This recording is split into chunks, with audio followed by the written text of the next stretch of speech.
She knows he's bad for her. Her friends have warned her. Her mother has warned her. The internet has warned her. Every red flag is visible, waving in broad daylight, practically screaming. He's arrogant, manipulative, disappears for days. He's slept with half her social circle, lies casually and often. He's never once asked how her day was, and she sleeps with him anyway. Not just once, repeatedly, enthusiastically. While the nice guy who actually cares about her sits in the friend zone, wondering what the hell he's doing wrong. This isn't a movie cliché. This is a research finding. Published, replicated, documented across dozens of studies in peer-reviewed journals. Men with psychopathic, narcissistic, and Machiavellian traits have more sexual partners than men without them. Not despite these traits, because of them. Today we're dissecting the most uncomfortable paradox in human mating. Why the men women say they want are not the men women actually choose. Why dark personalities dominate the sexual marketplace. And why evolution built a loophole in female attraction that predators have been exploiting for 100,000 years. This isn't about blaming women. It's about understanding the machinery. Let's go. The Dark Triad. What it is. First, let's define what we're actually talking about. In 2002, psychologists Delroy Paulhus and Kevin Williams introduced a concept that would reshape our understanding of personality and mating. The Dark Triad. 3 traits. 3 distinct but overlapping patterns of behavior. All of them socially aversive. All of them correlated with exploitation, manipulation, and harm. Narcissism. Grandiose self-importance. An insatiable need for admiration. A fundamental inability to see others as anything more than mirrors for their own reflection. The narcissist doesn't love you. He loves how you make him feel about himself. Machiavellianism. Strategic manipulation. Cold calculation. A willingness to deceive, exploit, and betray for personal gain. The Machiavellian doesn't feel guilty. He feels efficient. Psychopathy. Emotional coldness, impulsivity, a complete absence of empathy or remorse. The psychopath doesn't understand why you're crying. He just knows he can use it. These traits are distinct but related. Most people who score high on one also score high on the others. Together, they form a personality profile that should, logically, morally, rationally, be repulsive to potential mates. Except it isn't. The research that broke everything. In 2014, researchers at Durham University conducted a study that confirmed what evolutionary psychologists had suspected for years. Gregory Carter, Ann Campbell, and Stephen Munzer created 2 fictional male characters. Same physical description, same background, same photograph. The only difference was personality. One character was designed to embody the Dark Triad: narcissistic confidence, Machiavellian charm, psychopathic boldness. The other was a control, agreeable, empathetic, emotionally available.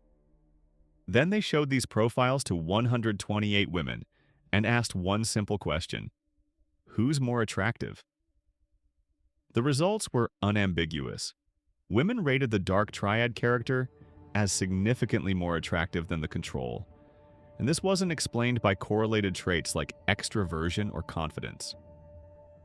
The dark traits themselves were the attractor. Let that sink in. When physical appearance was held constant, the personality profile associated with manipulation, exploitation, and emotional harm was more sexually attractive than the personality profile associated with kindness and empathy. This isn't a fluke finding. Multiple studies have replicated it. Men who score high on Dark Triad traits report more lifetime sexual partners. They start having sex earlier. They're more successful at short-term mating. They're more likely to poach partners from existing relationships. From an evolutionary fitness perspective, being a psychopath works. The charm offensive. So how does this actually function? How do objectively harmful personality traits translate into sexual success? The answer lies in first impressions. In 2010, researchers at the University of Mainz in Germany conducted a now-famous study on narcissism and popularity. Mitya Bach, Stefan Schmuckle, and Boris Egloff had 73 psychology freshmen introduce themselves to each other in a round-robin format. Over 2,600 first impressions captured in a single study. What they found was striking. Narcissists were significantly more popular at zero acquaintance, the moment of first meeting. People who had never met them found them more likable, more charismatic, more attractive. But here's the twist. The aspects of narcissism that are most destructive in long-term relationships, exploitation, entitlement, manipulativeness, were the most attractive at first sight. The researchers identified why. Narcissists displayed 4 key cues that triggered instant attraction. 1. Flashy, stylish appearance. Narcissists invest heavily in how they look because they care deeply about status signals. They dress better, groom better, present better. 2. Charming facial expressions. The confident smile, the knowing look, the expression that says, "I know something you don't." 3. Self-assured body language. Open posture, expansive gestures, comfortable occupation of space. They move like they own the room. 4. Engaging verbal introductions. Narcissists are practiced at making themselves sound interesting because they've spent their entire lives doing exactly that. These cues activate female attraction before conscious evaluation even begins. By the time her brain catches up, her body has already decided. The confidence illusion. One critical finding emerges across all these studies. Women mistake Dark Triad traits for confidence. A 2018 study found that when women viewed photos of men who had previously completed personality assessments, they rated narcissists as having higher self-esteem, even higher than non-narcissistic men who actually had equivalent self-esteem. The narcissist doesn't have better self-esteem. He's just better at projecting it. And confidence is one of the most universally attractive male traits across cultures. It signals competence, status, and the ability to handle challenges. Evolutionarily, a confident man was likely a capable man, a provider, a protector. But here's the problem. The signaling system can be hijacked. A man with genuine confidence developed through competence and achievement displays certain cues. A narcissist has learned to mimic those exact cues without the underlying substance. The signal is identical, the content is empty. Women aren't attracted to psychopaths because they want to be harmed. They're attracted to psychopaths because psychopaths are exceptionally good at faking the signals of high-value men. It's not that women are choosing badly, it's that predators have evolved to defeat the selection system. The evolutionary angle. Why would this vulnerability exist at all? Why didn't evolution weed out women who fell for manipulators? Because the Dark Triad represents an alternative male mating strategy. And alternative strategies can succeed. Think about male mating from a purely genetic perspective. There are 2 basic approaches. Strategy 1. Invest. Find a high-quality mate. Stay with her. Invest in offspring. Maximize the survival of each child through dedicated parental care. This is the dad strategy. Strategy 2. Extract. Mate with as many women as possible. Invest nothing in any of them. Maximize the number of offspring through volume. This is the CAD strategy. Both strategies can lead to reproductive success. The first produces fewer offspring with higher survival rates. The second produces more offspring with lower survival rates. Depending on environmental conditions, either can win. The Dark Triad personality is optimized for strategy 2. Narcissism provides the confidence and shamelessness to approach many women. Machiavellianism provides the manipulation skills to overcome resistance. Psychopathy provides the emotional detachment to leave without guilt or attachment. This isn't a disorder, this is a mating machine. And women, despite preferring strategy 1 for long-term relationships, are often aroused by indicators of strategy 2 in short-term contexts. The research is clear. Women rate Dark Triad men as more attractive specifically for short-term mating.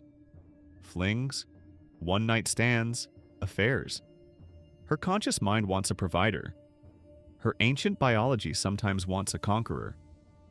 The short-term seduction. Let's trace how this actually plays out in real time. Day 1. She meets him at a party. He's magnetic, confident, funny in a way that's slightly cutting. He holds eye contact a beat too long. He says something slightly outrageous and doesn't apologize for it. He makes her laugh. He makes her nervous. He doesn't ask for her number. He assumes she'll give it. She goes home thinking about him. The nice guy who also talked to her? She barely remembers his name. Week 1. He texts sporadically. Sometimes immediately, sometimes not for days. He makes plans and sometimes changes them. He's interested but not invested. Every interaction leaves her wanting more. The uncertainty is addictive. Her dopamine system is firing like a slot machine. Week 2, they sleep together. He's bold in bed, uninhibited, doesn't ask permission, reads her signals and acts. The sex is intense. She feels desired in a way that the nice guy never made her feel. The nice guy would have asked if she was comfortable. This one made her feel like resistance was impossible. Month 1. The cracks appear. He's emotionally unavailable. He doesn't want to define the relationship.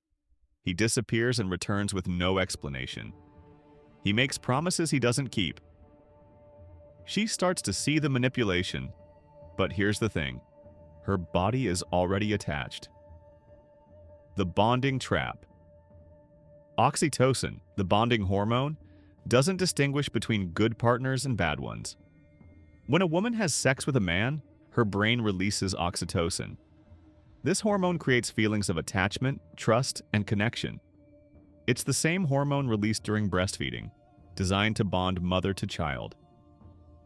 Evolution didn't anticipate casual sex with psychopaths. The system assumes that if you're sleeping with someone, they're going to stick around. So it starts the bonding process automatically.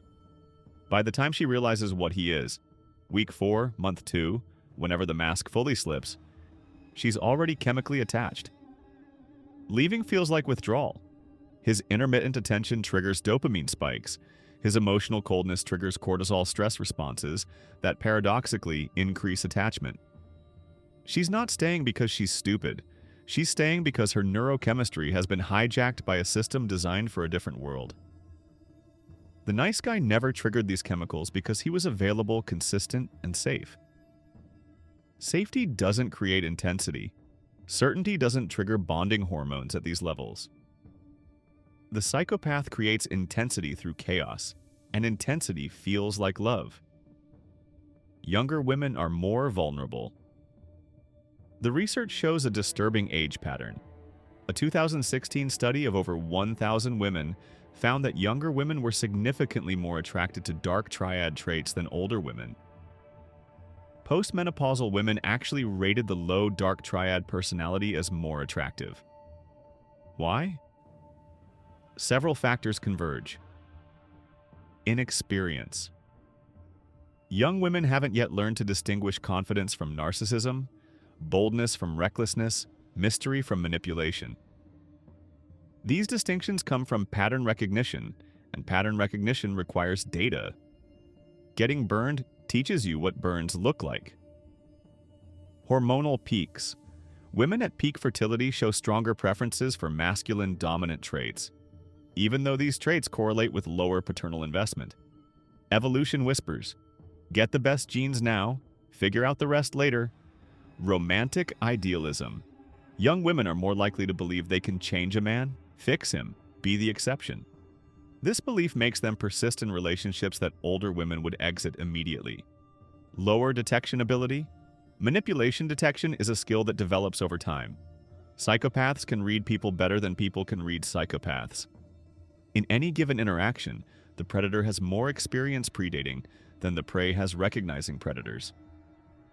They know he's dark, and it doesn't matter. Here's the most disturbing finding in this entire research area. In a 2014 study, researchers asked women to evaluate men on their perceived levels of narcissism, Machiavellianism, and psychopathy, and then rate their attractiveness. Women accurately perceived the dark traits, They correctly identified which men were narcissistic, manipulative, and emotionally cold. And they rated them as more attractive anyway. Conscious recognition did not translate to behavioral avoidance. Knowing he was dangerous did not reduce desire. This suggests the attraction operates below the level of conscious control. It's not a failure of perception, it's a failure of translation. The signal reaches the brain, but doesn't modify the attraction response. Her frontal cortex says, "This man will hurt you." Her limbic system says, "This man could give you strong children." And in the moment of mate choice, the limbic system often wins. Why they succeed where nice guys fail. Now we can understand the nice guy's failure. The nice guy displays traits optimized for long-term mating: kindness, reliability, emotional availability, investment signals. These traits say, "I will stay, I will provide, I will care." The Dark Triad. Male displays traits optimized for short-term mating: confidence, unpredictability, emotional intensity, challenge. These traits say, "I am high value, I have options, you must compete for me." In a short-term context, a bar, a party, a dating app, the Dark Triad male has every advantage. His signals are louder, more immediate, more triggering. The nice guy's signals require time to appreciate, and time is exactly what short-term mating doesn't allow. The nice guy is playing the wrong game. He's offering long-term investment in a short-term marketplace. And the marketplace doesn't reward what it doesn't value. Meanwhile, the psychopath is offering exactly what short-term selection favors: intensity, excitement, genetic signals, and zero information about future investment. By the time she discovers he won't invest, the bonding has already occurred. The nice guy isn't losing because women are bad judges. He's losing because he's invisible in the arena where first selections happen. The evolutionary arms race. Evolution created this dynamic, and evolution hasn't resolved it. Women developed attraction to confidence, dominance, and boldness because these traits correlated with survival genes. Men with these traits could protect, could lead, could compete. But once the preference existed, it could be exploited. Men could evolve to fake the signals, display confidence without competence, project dominance without responsibility, mimic genetic quality without actually possessing it. This is an evolutionary arms race that's been running for hundreds of thousands of years. Women develop detection for fakes, men develop better faking. The predator-prey dynamic never resolves because both sides keep evolving. The Dark Triad is the current apex of male mating deception. These men have optimized the art of triggering female attraction without providing female value. And it works. It works often enough to persist in the population. Every generation produces a new cohort of young women who haven't yet learned the pattern, and a new cohort of Dark Triad men ready to exploit them. What this means: if you're a man, understand this. Being kind is not the same as being attractive. The traits that make you a good long-term partner are not the traits that generate immediate desire. You can be both, confident and caring, bold and reliable, but you can't rely on kindness alone to create attraction. Kindness is a retention strategy. It's not an attraction strategy. If you're a woman, understand this. Your attraction system can be manipulated. The intensity you feel with certain men is not proof of compatibility. It may be proof of exploitation. The men who trigger the strongest responses are often the men who will provide the least. If every man you're drawn to turns out to be harmful, the problem isn't bad luck. The problem is a misfiring selection system that mistakes danger for desirability. And if you're anyone watching this who's ever wondered why dating is so confusing, so painful, so contradictory, here's the answer. We evolved in a world where these dynamics made sense, where confidence usually meant competence, where boldness usually meant capability, where the signals match the reality. But we don't live in that world anymore. We live in a world where predators have had 100,000 years to refine their mimicry, and our detection systems haven't kept pace. The Dark Triad male is evolution's loophole. an exploit in the code of female attraction. A glitch that natural selection hasn't patched because it still works well enough to reproduce. She doesn't sleep with psychopaths because she's broken. She sleeps with psychopaths because her hardware was designed by a world that no longer exists. And until we understand the machinery, we can't escape it.